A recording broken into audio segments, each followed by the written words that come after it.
Hi, welcome to Listen to Riches. Today, I want to introduce you to a book titled The One Thing. Its author is an American named Gary Keller, who serves as the chairman of Keller Williams Realty, one of the world's largest real estate companies. Gary Keller is a best-selling author who has sold millions of books worldwide. The book we are about to explore is one of his works, which once held a long-standing position at the top of the Amazon book sales chart in the United States. Let's start by examining the title, The One Thing, and what it really means. In general, we often believe that to achieve success, to accomplish great feats, we must give our all, learn countless skills, and be busy with many tasks. However, the author of this book tells us that to succeed, to achieve excellence, the key is to learn to let go of many things and focus on doing the one thing that is most important, channeling our energy into that singular essential task. This truth is so simple that many people find it hard to believe. Interestingly, even the author, Gary Keller himself, initially didn't believe in this perspective. It took him a long time to grasp this concept. In the early days of his career, Gary Keller spent a decade building an outstanding company, and things seemed to be going smoothly. He was confident that the company would expand its operations worldwide in no time. However, to his surprise, just as the company was about to take off, it encountered a comprehensive crisis. Despite all his efforts and sacrifices, the business was in disarray and making no progress. He found himself in a predicament, like being trapped, desperately seeking help from others, hoping someone could rescue him. Fortunately, a teacher reached out to him. They took a walk together, and after the teacher gained a thorough understanding of the situation, he began to think about how to help him solve the problem. As the walk neared its end, the teacher had formulated a specific solution. He asked Gary Keller, "What do you think you need to do to turn things around?" Gary Keller was puzzled and shook his head. So, the teacher listed 14 key positions on a wall and said, "You only need to do one thing to turn the entire company's situation around. That is to appoint capable individuals to these 14 key positions. As long as you choose the right people for these 14 key positions, the entire company will move in the right direction." Gary Keller was shocked, unable to believe that the solution could be so simple. He asked the teacher, "Shouldn't this solution be more complex? Isn't it too risky to do just one thing to turn things around?" The teacher replied, "No, it's not necessary. Jesus only needed 12 disciples, and you only need 14 key people." This moment was transformative for Gary Keller. After discussions with the teacher, he made a major decision. He fired himself from the company, voluntarily stepped down, and began wholeheartedly searching for talent to fill the 14 key positions. So, what was the end result? He found these 14 key individuals, and in less than 3 years, the company achieved sustained profitability, with profits growing at a rate of 40% for 10 consecutive years, transforming from a regional company into a national giant. However, new challenges emerged. When discussing work with these 14 key individuals, Gary Keller summarized the tasks they committed to completing at their current stage. However, what troubled him was that while these 14 people could complete most of the tasks they committed to, sometimes the most important tasks were left unfinished, leading to work difficulties. Gary Keller attempted to communicate with them and simplify their work. He reduced this week's tasks to the top 3 most important ones, and then further narrowed it down to the top 2. But the results were still not satisfactory. Finally, he decided to try focusing on just one thing. He asked them, "What is the most important thing for you to accomplish this week? Which task, once completed, would make the other tasks simpler or less important?" This method came to him in a moment of desperation, but once again brought surprising results. The performance of these 14 key individuals skyrocketed. It was these 2 experiences of facing challenges that led Gary Keller to reflect on the relationship between the company's condition and his approach. He discovered an interesting phenomenon. Every time the company achieved significant success, it was when he focused on doing one thing. Gary Keller pondered a question: Why do some people succeed while others fail when everyone has only 24 hours in a day? How do successful individuals accomplish more, reach higher goals, earn more wealth, and acquire more resources? If we consider time as the original capital of our life and career, then everyone's original capital is the same 24 hours each day. How do successful people allocate their original capital and get returns far beyond the average? Gary Keller believed that the answer lies in the fact that everything successful people do and experience is tightly centered around their goals. Success comes from giving up many things that can be done but are not essential, focusing on the one thing that truly matters, whether it's in work or life. To achieve the best results, you need to reduce the number of your goals. However, most people find it hard to believe this. They think that to achieve success, they must invest a lot of time, go through many setbacks, and thus fill their schedules to the brim, leading to a hectic and busy life. However, the result is that success drifts farther away from them. Everyone's time and energy are limited, and if you try to juggle everything, you'll likely end up exhausted and achieve nothing. If you wholeheartedly want to expand your horizons, you might actually decrease your efficiency.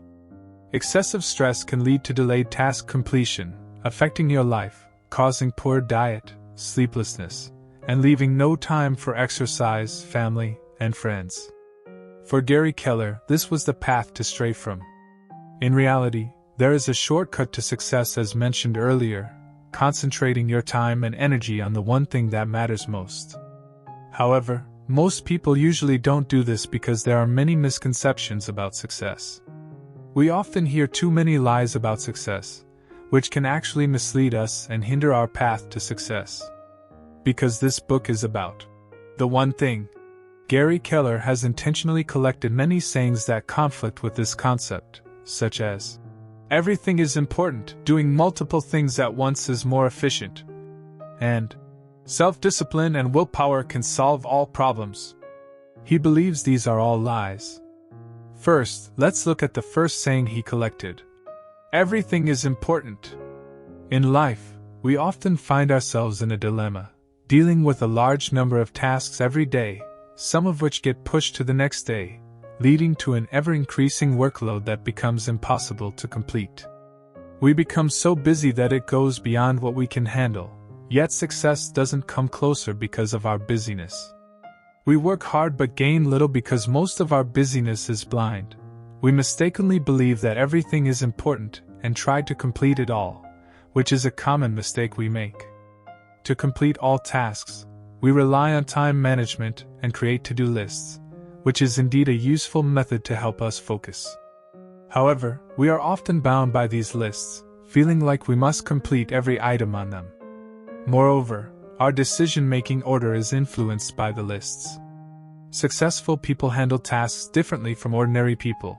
They consider thoroughly before making decisions, keeping their main task in mind and working around it. While they may do other things and tasks that ordinary people might postpone, they have a clear understanding of their to-dos. Instead of a long and never-ending to-do list, they prefer a concise and impactful success list.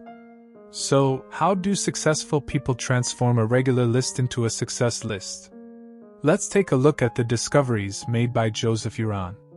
Uran was a master of code breaking who made significant contributions in both science and business fields. His achievements drew the attention of General Electric, GE, which invited him to assess the reasonableness of the compensation plan designed by the company's management based on the theory of Italian economist Pareto. What is Pareto's theory? In the 19th century, Pareto proposed a viewpoint through calculations.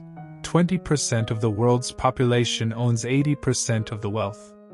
This was originally a problem of wealth distribution imbalance, but Uran realized that this might be a universal principle, later known as the 80-20 rule.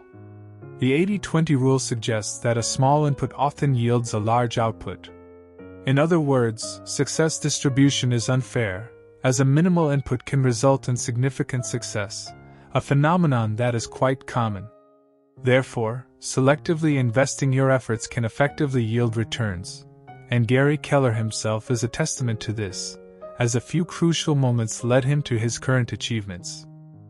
For example, the majority of his wealth came from a few correct investments. So, we can apply the 80-20 rule to transform a to-do list into a success list.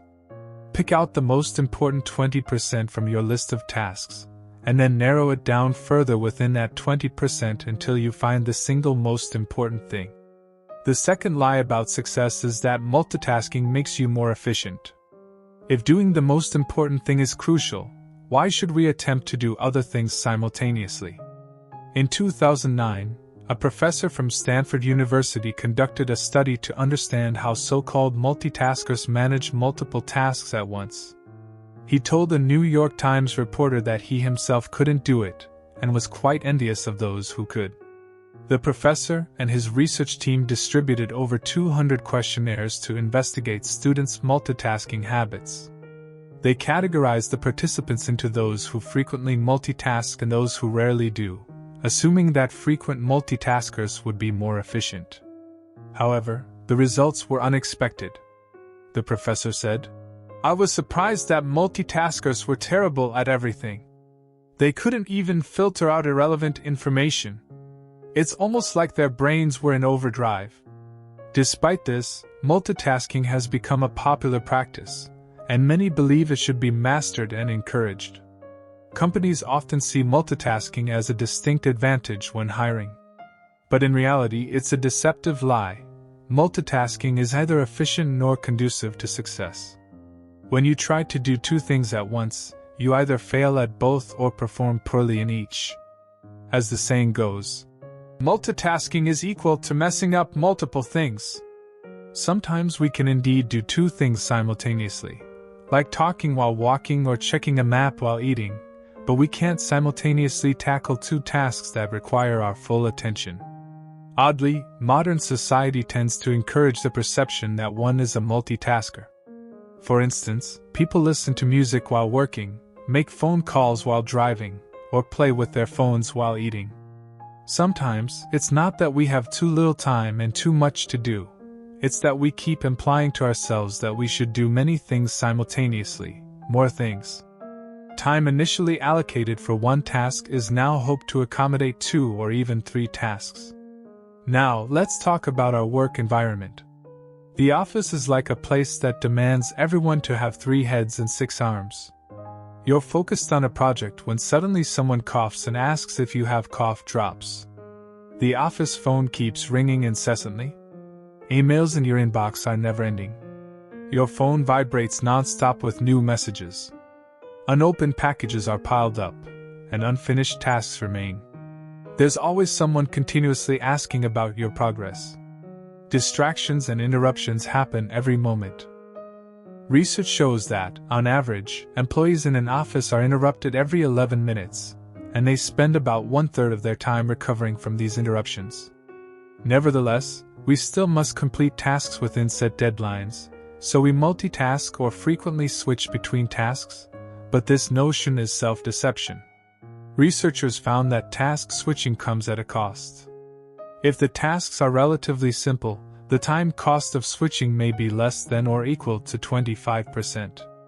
However, for complex tasks, the time cost can easily exceed 100%. The result is that we waste an average of 28% of our time switching tasks in a workday.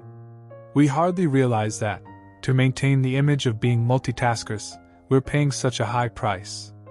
The third lie about success is that self-discipline and willpower can solve everything. Many times, we associate success with willpower, believing that success is guaranteed once we have willpower. However, the problem is that for most people, willpower is not a permanently reliable resource. It's not like an endless faucet that you can turn on at any time. You can think of willpower like the battery indicator on your phone. It's fully charged in the morning, but as time passes and you use it continuously, it depletes. You need to recharge it at the right time rather than continuously drain it. We all know how to manage limited resources, but you might not have included willpower, this crucial resource, in your personal planning. Consequently, when you genuinely need willpower to complete important tasks, it might have already been exhausted. Modern research shows that willpower is indeed a fleeting energy, powerful but not long-lasting. After using willpower, the glucose levels in our bodies drop significantly. Now, let's look at willpower. It's like a resilient mental muscle that requires a long recovery time. If we consume too much willpower on one task without waiting for it to recover before moving on to the next, our performance suffers. At this point, you need to nourish your brain with nutrients, like consuming foods that slowly raise blood sugar, or having carbohydrates and protein.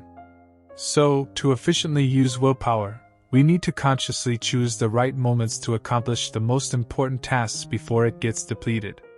Self-discipline, too, isn't something that happens overnight. Human nature doesn't allow us to be disciplined at all times.